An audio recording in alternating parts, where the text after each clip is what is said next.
Leadville 100-mile ultramarathon, the race across the sky. If you're racing, crewing, pacing, or just curious about it, this video is for you.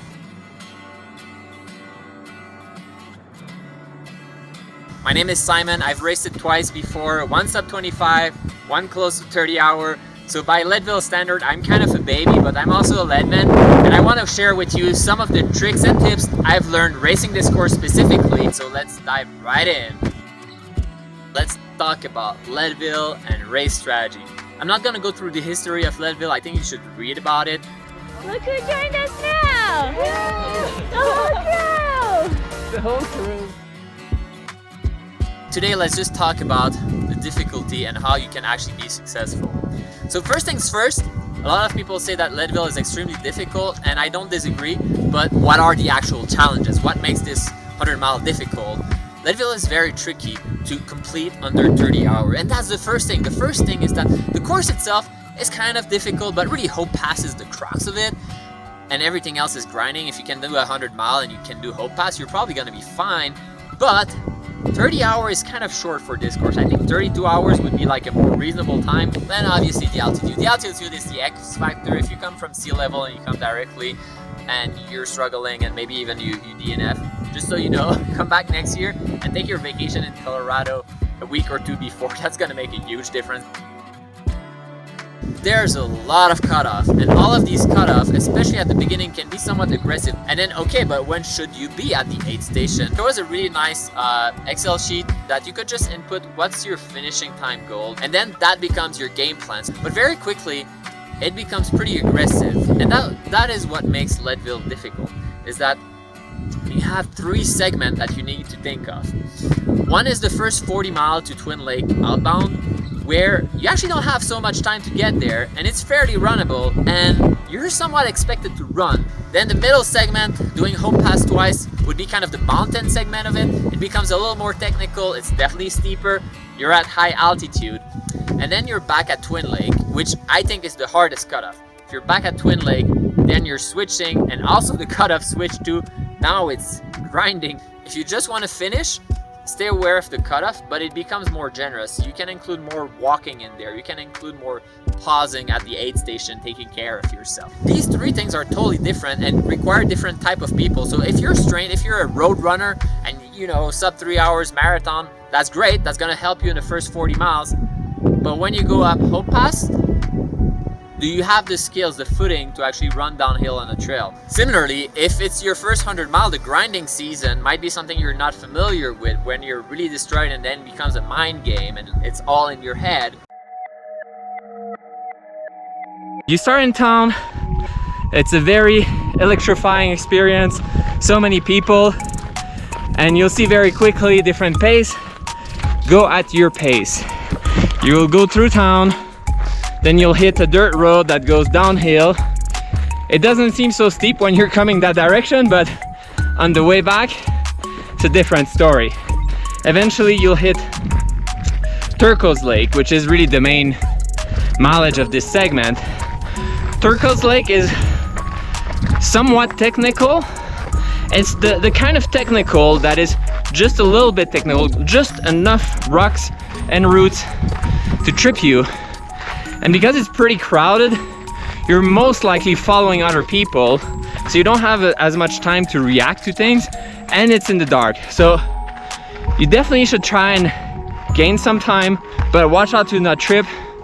You'll then reach Mayqueen aid station. That is the first place you can have your crew. I typically don't. It's also probably gonna be around sunrise. If you do have a crew, you could leave your night stuff there. If not, refill your stuff. The next aid station is pretty far. Right out of Mayqueen, you will get into a single track that is a little technical, not super runnable sometimes, but it's short-lived. And then you'll start your climb, Sugarloaf. First climb of the day, definitely not the hardest. Don't push too hard. What I think is good to do there is look around you. These are probably gonna be your people throughout the race. So hey, why don't you say hi? You'll meet fantastic people and they'll get to meet you, who's also a fantastic person. Then eventually you're gonna go down Power Line. And going down Power Line is not nearly as bad running than it is biking. It's steep, but it's not that technical, and so you can definitely make up time here. For me, it's gonna be closer to an 8-minute mile. I don't think it's worth hurting your quads. As soon as you'll get down, you'll get to the probably most runnable, fastest segment of the race. You have to run at a good pace. You have to make the most out of this opportunity.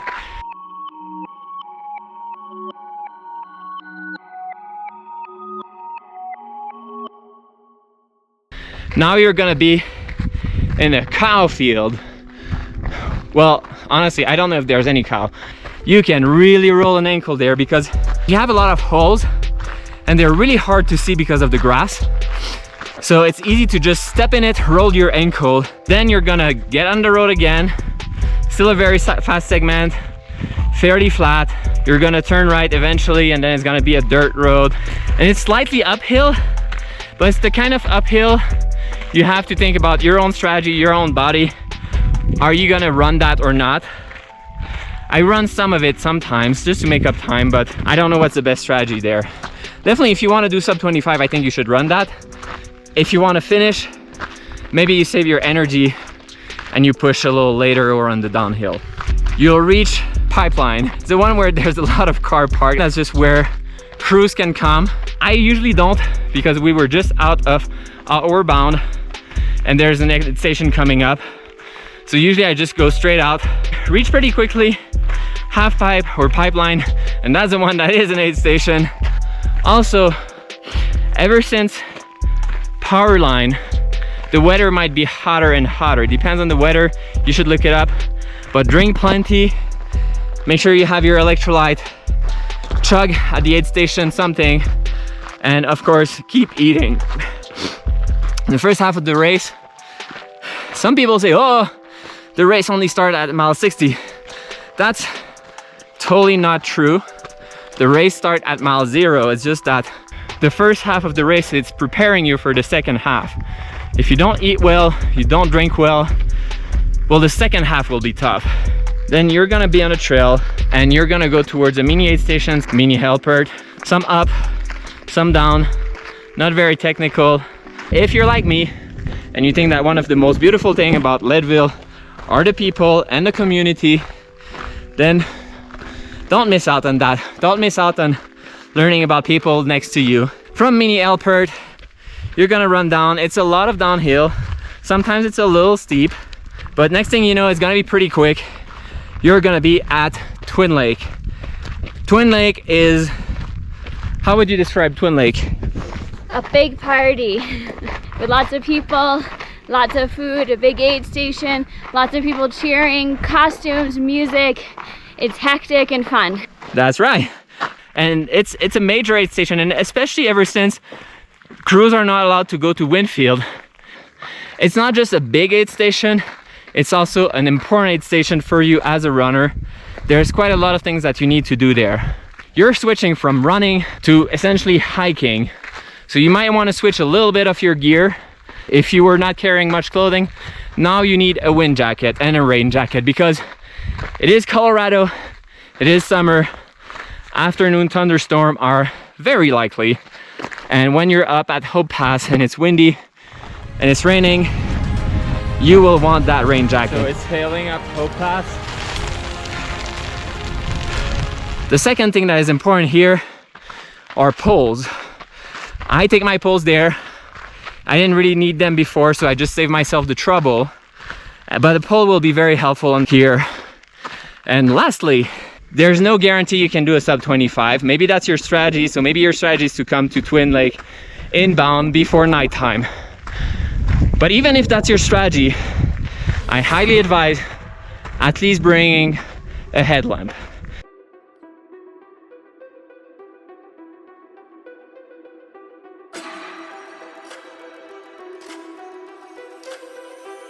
If you change your socks and your shoes, I have some bad news for you. You're gonna cross a river like a mile away from there. What I do, and people look at me funny, so maybe if you care what people think of you, don't do that, but I will remove my shoes, remove my socks, cross bare feet, put them back. But you can also go through because it's probably hot. probably sunny, your feet will dry relatively quickly. So it's really a personal decision. I know I'm kind of the exception on this one. I cheated. I want to keep my shoes dry as much as possible, and it's not a race. If you're scouting just one area before the race, I suggest scouting Hope Pass because of what I'm going to tell you now, and it's going to strike more real if you do it yourself.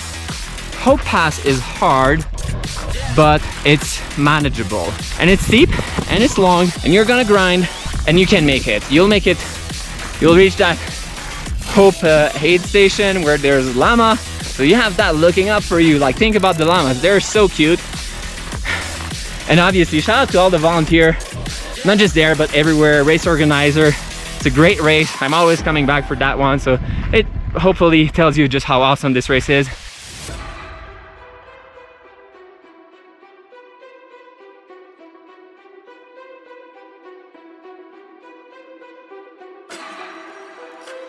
And now you're at the top. The way down from Hope Pass at the beginning is super runnable. So make up some time, get your leg moving, it's actually gonna feel good. Start running downhill and you'll be surprised that, wait a minute, what is this nonsense? I'm in great shape. And you are. So use that energy. Hopefully that's the second win. And eventually you'll get in the forest and it will get more and more technical and steeper and steeper. You'll get down, you'll turn right. All of a sudden the steep part is over. But surprisingly, for me, that segment from when you're down Hope Path to Winfield, that's when it hits me hard. So I don't know why, because it's not really steep, it's not really technical, but you're gonna be going uphill again. And I just get really tired. Once you reach Winfield, get your things and get going. Don't waste time, because I think the hardest cutoff is the one in Twin Lake inbound. That's the one that will cut a lot of people. If you make it, probably you're finishing. And I have some good news and some bad news. The good news is that there's less elevation gain to reach Hope Pass again. The bad news, it's significantly steeper and you're significantly more tired. And then you go see the llamas again, you say hi, people will be super cheerful, runners, everyone, because, well, it depends on when you get reached there, but because you likely know at this point if you're finishing the race. If you've seen my other video about what your mind goes through during an ultra marathon, it's very likely that you're gonna have your enlightenment around reaching Hope Pass, which is, I'm definitely finishing that. I know it's gonna be difficult. I know there's still power line. I know I still have like 15 hours to go, but I'm gonna finish. On the way down, this is much more runnable than the other side. You can definitely make up some time in. If you feel you're up Hope Pass, I've seen people reach Hope Pass basically sunset, and they were able to reach and finish. So don't get discouraged.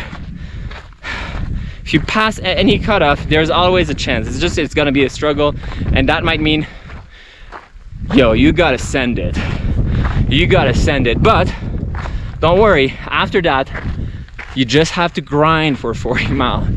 All right, let's talk about crewing. If you have a crew, that's great. If you don't have a crew, you'll manage. These aid stations are very well staffed, and there's a lot of people that will be willing to help you. We actually, Nora and I had a full discussion with Mason and Jury on the Ultra Crew Hub. So I'm gonna put the link in the description. We go in very specific detail about, sorry, there's a few mosquitoes. We go in very specific detail about our experience, both me, but also Mason's experience racing Leadville. So you can learn a few things from there, avoid the same mistake, and have a better day. Jeez. And have a better day out there. So first things first, first aid station, make queen. Personally, I skip it. I don't need anything at that point. The beginning of the race is cold, so I'll probably just like have just one layer with me and a headlamp, but I don't need to give them. And I know that it's kind of a hustle to get there. And if you're fast enough, it's still gonna be dark, it's gonna be crowded, it's gonna be tough to find your people. So I skip it. Some people use it, up to you really.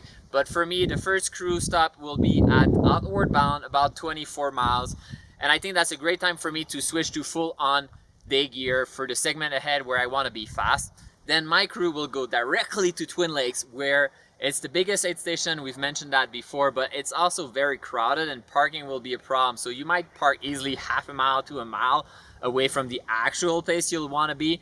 So it's good if you have something to carry everything. A stroller, not a stroller, but something with wheels will help you a lot. And then you need to remember you'll be there for a very long time. So things to protect yourself from the element and sit down will be very much appreciated when you're there for 8 hours and there's a huge storm. You'll be at Twin Lake when your runner is coming down. Now they're gonna go into the cold night, so they definitely need to layer up. They'll definitely want something warm with them. If you have hot soup, ramen noodle, they'll be very happy about that for sure. If you don't have anyone but you have a crew, just so you know, at Twin Lakes there's a lot of prospect pacer. Sometimes a runner for whatever reason had to drop, but also it's such a great community. Some people will come straight up to Twin Lake with the only purpose of pacing someone who's struggling. So put your struggle face on. No, but seriously, the community is amazing and you might be able to find a pacer. Then you might want someone at Half Pipeline. I always mix them up. I think the aid station is so close that it's not really needed to have the crew. For me, the main one would be Outward Bound, where it would be a good place to switch your pacer also. Then you have May Queen. It's not as much of a problem to get there in the evening because there's less people. But if you don't need to change pacer, I would skip it personally. I think the aid station is perfectly fine. I would let my crew just get to the finish line and then rest a little bit. But the most important thing if you're pacing and you don't have experience is to know your runner. There's different style of how you can support someone and they're not all compatible. You have the more motherly love where you will go through a checklist of, are you cold? Do you need something to drink? Did you eat a lot? How do you feel? Do you need this? Do you need that? You're doing so great. You're wonderful. Well, look, I'll stay over anyway so I can play for 18 hours, and then I'll go to the lake. Don't forget to bring a towel. What? When you get out of the water, you need to dry off right away to avoid catching a cold. That's why Tally says, don't forget to bring a towel. Okay. Thanks, Tally. That's working great for some people. For me, it's kind of a halfway. I think the positivity works very well. I think going through the checklist sometimes can be just like, it's okay, I know what I need, like let's move on. Then you have the tough love, or you could call it the David Goggin love. Essentially, that's like pushing your runner a little bit more, like, hey, you're falling behind, like let's run, like follow me. Oh, this next mile, we do it in 10 minutes. And it's more about pushing to the limit your runner, and some people will react very well to that. We have some friends that are more that style, and like when they have that, you can see the difference. They're performing very well. It would not help me at all, but for some people that works. And the last one is just being a friend and being there. Which works best for me is just someone that runs with you and is just more awake. So we'll do a lot of the talking. We'll actually notice we'll actually notice where the trail is going so you don't get lost. And yeah, sometimes we'll give you a little reminder like, hey, have you been drinking? Have you been eating? But not pressing too much. Like, it's more having some nice company, someone to run with. If you're just aiming to finish, the grind section is just about making the cutoff. You just gotta keep grinding, you gotta keep pushing, you gotta keep moving. However, if you want to do a sub 25, you gotta move fast. The time you'll make up is in the grind section. Stay strong, run hard. You gotta keep pushing until the end if you want to make a sub 25. Oh, Dougie. Hi. Good job. Personally, getting something hot is like essential at every aid station. I try to move fast, but it's a long race. You still have a lot of mileage and a lot of time on your feet. Congratulations, you reached Twin Lake. I give Nora a big hug. I eat some mashed potato, and now it's gonna be nighttime. And the night can be really cold, especially when you've been running for so long, especially when you're wet, and especially when you're not able to run anymore and you're just walking. So make sure to have a few layers, maybe some glove, maybe a hat, maybe change your t-shirt if you can to something that is dry, and change your socks, change your shoes, and go into the night fresh like applesauce, really. You know what was flat before is not flat anymore. And the first thing you do when you're out of Twin Lake is you have this climb, which you'll reach Pipeline eventually. You know the course at this point, so I'll focus more on how it's a little different and how you should kind of approach it mentally, but also gear wise. So this segment towards outward bound is pretty fast. You might have your crew in between. I personally don't necessarily see the need, except if you're a switch pacer, which is what we did last year. It's very runnable. It's mostly downhill, mostly non-technical, some of it on the road. Just make up some time. Even if you're aiming for a sub 30, I think it's a good time to make up some time. You reach outward bound. Once you'll head out, everyone knows you're gonna go up power line. And whereas power line is bad going up or down biking, power line is mostly bad going up. And you're tired. And it's the night. And the cutoff are just behind your ass. So, you know? But you got it. It's a grind segment for sure, and that's the king of the grind. Keep going. And I don't know if you've noticed going downhill, but you'll definitely notice now is that it's not just one straight uphill, but there's a lot of false summit. You might hear two things. One is the power line itself kind of grizzling, like zip, zip, zip, zip, zip, zip, zip, zip, zip, zip. The other thing you'll notice is you might hear a trumpet, and that is at a new aid station that is called Space Camp. And Space Camp is not nearly as nerdy as it sounds. It's really fun. It's an unofficial thing, right? And it's all downhill from here, more or less. You're gonna be a little bit on the road. Don't miss the turn. When you're on the road, at some point, you'll need to turn left to a trail. Don't miss it, okay? Keep your eyes peeled. If you're the pacer, know this, okay? You'll reach May Queen, and depending on your time, it's likely gonna still be dark and cold, or it's close to sunrise. If you made it so far, I don't care. I really don't care how destroyed and bad you feel, okay? You can absolutely finish this race. Don't despair. It's gonna be tough, it's gonna be a grind, but you can definitely do it. You'll go around Twin Lake, Turquoise Lake, and I don't know if you felt it was long on the way there, but on the way back, it takes forever. Eventually, you'll end that, and there's a slight uphill on the boulevard, which it's like a 5K distance from the end. No, less than that. No, yeah, it's 5K. In that last segment, it's good to be distracted. A pacer is great, and also just look at the views. You have beautiful stars that now you can see very well because you're next to the lake. It might be sunrise, it's gorgeous. Enjoy the view and the finish line. 1 hour before the last cutoff.